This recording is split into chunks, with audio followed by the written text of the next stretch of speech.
Hello అండి.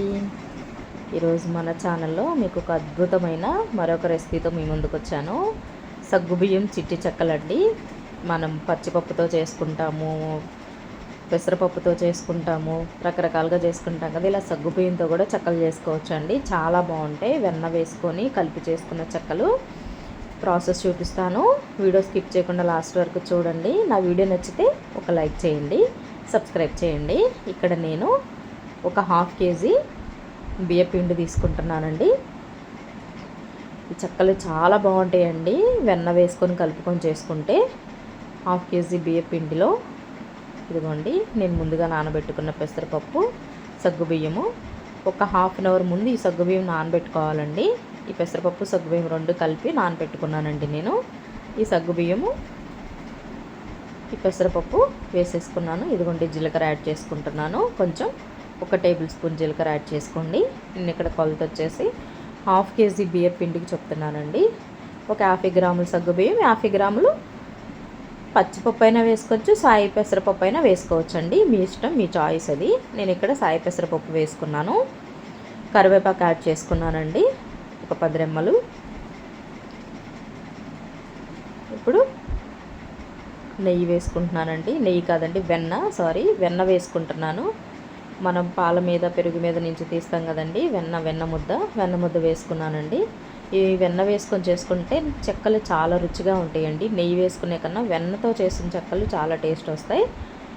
ఇప్పుడు కొంచెం కారం యాడ్ చేసుకుంటున్నాను. 1 టేబుల్ స్పూన్ వరకు కారం యాడ్ చేసుకున్నాను. కావాలంటే మీరు ఇంకొంచెం యాడ్ చేసుకోండి, నాకు సరిపోతుంది ఆ ఘాటు. అందుకే నేను 1 టేబుల్ స్పూనే యాడ్ చేసుకున్నానండి. మీరు కావాలంటే ఇంకో టేబుల్ స్పూన్ యాడ్ చేసుకోండి. ఇప్పుడు సాల్ట్ వేసుకున్నానండి. నేను ఈ చెక్కల్లో సోడా ఉప్పు అసలు యూజ్ చేయనండి. ఎందుకంటే సోడా ఉప్పు ఈ నెయ్యి వేసాం కదా, మనం ఈ వెన్న వేసుకున్నాం కాబట్టి చెక్కలు చాలా సాఫ్ట్గా వస్తాయి, చాలా బాగుంటాయి. ఆ సోడా ఉప్పు వేసుకుంటే చెక్కలు మరీ ఏదోలా అనిపిస్తుంది. నేను ఎప్పుడు వేసుకోనండి. కావాలంటే మీరు కొంచెం చిటికెడు సోడా ఉప్పు కూడా యాడ్ చేసుకోండి. ఇప్పుడు ఇలా ఈ మొత్తం ఇంగ్రీడియంట్స్ అన్నీ బాగా కలిసే విధంగా అలా ముందు ఒకసారి కలుపుకొని వాటర్ పోసి కొంచెంగా వాటర్ పోసుకొని ఈ పిండి మొత్తాన్ని ముద్దలాగా ప్రిపేర్ చేసుకుందామండి. తెలుసు కదా చెక్కల పిండి ఎలా కలుపుకుంటాము మనం. చెక్కల పిండి బాగా అలా కలిపేసుకొని ఇదిగోండి, ఇలా ముద్దలాగా వచ్చే విధంగా మనకి ఉండ తీసుకుంటే చెక్క ఒత్తుకోవడానికి వచ్చే విధంగా అలా కలుపుకోవాలండి. చెక్కల పిండి రాని వాళ్ళు ఎవరు ఉంటారు కదండి కలుపుకోవడానికి, మ్యాక్సిమం అందరికీ తెలుసు. ఇలా చూడండి, మనం ఇలా తీసుకొని చక్కగా ముద్ద చేసుకుంటుంటే అలా వచ్చేయాలండి. ఇప్పుడు ప్రాసెస్ చూపిస్తాను చూడండి. నేను ఇక్కడ చిన్న ఉండలుగా ముందుగా ఉండలు చేసేసుకొని ఇలా చెక్కలు ఒత్తేసుకుంటున్నానండి. ఈ చెక్కలు చేసుకుని మిషన్ తోటి ఇలా చెక్కలు ఒత్తేసుకోండి. ఒక్కసారిగా అయిపోతాయండి. చిన్న చెక్కలే కాబట్టి 4 వచ్చేస్తుంటాయి. చక్కగా ఇట్లా అన్నీ తీసి పక్కన పెట్టుకోండి. చిన్న చిట్టి చెక్కలు లాగండి. కావాలంటే ఇంకొంచెం చిన్న సైజు అయినా చేసుకోవచ్చండి. మరీ చిన్నవిగా ఎందుకులే అని చెప్పి నేను ఈ సైజు తీసుకున్నానండి. ఇంకా చిన్న చెక్కలుగా చేయొచ్చు.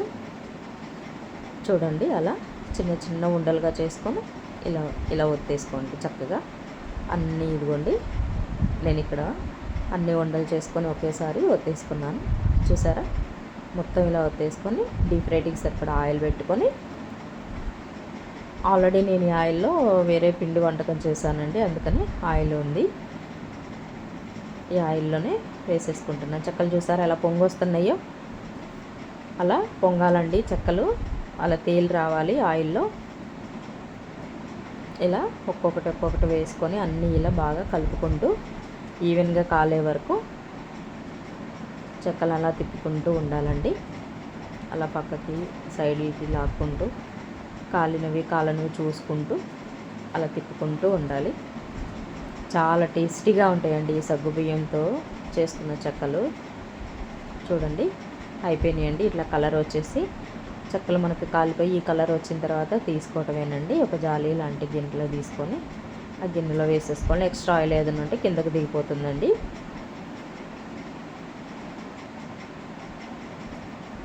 అలాగే మిగతా చెక్కలు కూడా అన్నీ వేసేసుకోవాలండి. అన్నీ వేసుకొని తీసేసుకుంటూ ఉండాలి. చూడండి, మనం బయట షాపుల్లో వాళ్ళు ఏ ఆయిల్స్లో వేస్తారో కాగి కాగి ఉంటాయండి. చూసారా ఇలా ఉన్నాయో సగ్గుబియ్యం చెక్కలు. చాలా టేస్టీగా ఉన్నాయండి. చిన్న చిన్న చెక్కలు చేసుకుని ఇంకా చిన్న సైజ్ చేసుకోవచ్చు. చిట్టి చిట్టి చెక్కలు చూడండి, చిట్టి చెక్కలండి. భలే ఆడుతున్నాయండి. నాకైతే బాగా నచ్చినాయి. టేస్ట్ కూడా చాలా బాగుంది. తప్పకుండా ట్రై చేయండి. పిల్లలైనా పెద్దలైనా ఎవరైనా ఇష్టంగా తింటారు. నా వీడియో నచ్చితే ప్లీజ్ సబ్స్క్రైబ్ చేయండి. తప్పకుండా షేర్ చేయండి, కామెంట్ చేయండి. మీరు కూడా ఈ రెసిపీ ట్రై చేసి ఎలా ఉందో ఇదిగోండి. చూసారా సగ్గుబియ్యం కూడా ఎంత చక్కగా కనిపిస్తున్నాయో. తప్పకుండా ట్రై చేసి ఎలా ఉందో నా కామెంట్ బాక్స్లో కామెంట్ చేయండి. ప్లీజ్ వీడియో నచ్చితే మాత్రం సబ్స్క్రైబ్ చేయండి.